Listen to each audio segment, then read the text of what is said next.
Crônicas do Amanhecer. Por Feijão, Centro Espírita Allan Kardec de Balneário Gaivota. Balneário Gaivota, 26 de agosto de 2026. Familiares de presos mortos recorrem à justiça por velório e enterro. Parte 1.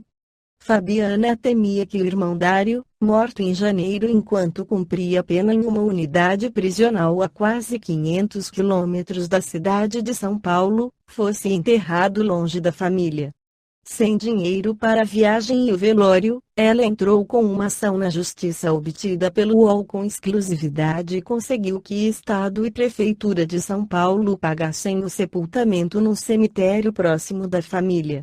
O caso revela uma lacuna enfrentada por famílias de pessoas que morrem sob custódia do Estado. Sem uma regra clara sobre quem deve custear o traslado e o enterro, parentes precisam recorrer à justiça ou arcar com despesas que muitas vezes não conseguem pagar. Punidas pela distância, Fabiana diz ter sido comunicada por telefone sobre a morte do irmão.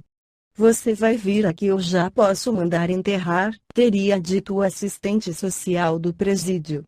Deram 12 horas para tomar uma decisão.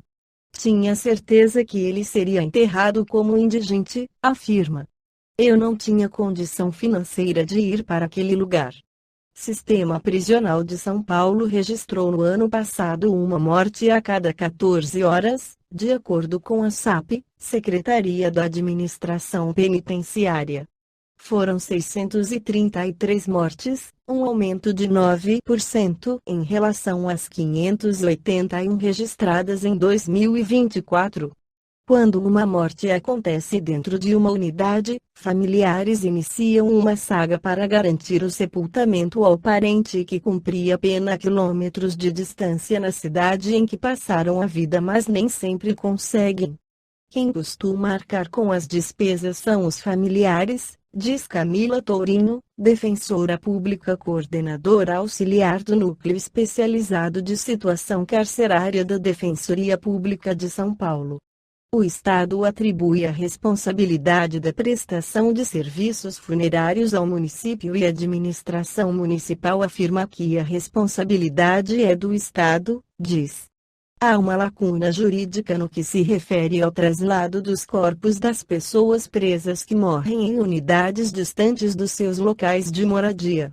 Familiares enfrentam a burocracia pós-morte e ainda têm de comprovar a condição de pobreza. Primeiro caso chegou à Defensoria Pública de São Paulo em 2024. No documento, ao qual o UOL teve acesso, o TJSP, Tribunal de Justiça de São Paulo, determinou, em abril de 2025, que o Estado de São Paulo arcasse com os custos do transporte do corpo e do enterro de um homem que morreu na penitenciária de Reginópolis, SP, a cerca de 400 quilômetros do endereço da família dele, na capital paulista.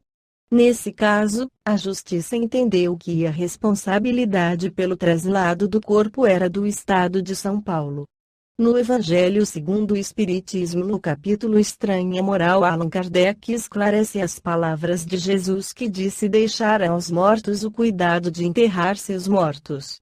Disse a outro, segue-me, e o outro respondeu, Senhor, consente que, primeiro, eu vá enterrar meu pai. Jesus lhe retrucou, deixa aos mortos o cuidado de enterrar seus mortos, quanto a ti, vai anunciar o reino de Deus. Lucas 9, 59-60. Que podem significar estas palavras, deixa aos mortos o cuidado de enterrar seus mortos. As considerações precedentes mostram, em primeiro lugar, que, nas circunstâncias em que foram proferidas, não podiam conter censura àquele que considerava um dever de piedade filial ir sepultar seu pai. Tem, no entanto, um sentido profundo, que só o conhecimento mais completo da vida espiritual podia tornar perceptível.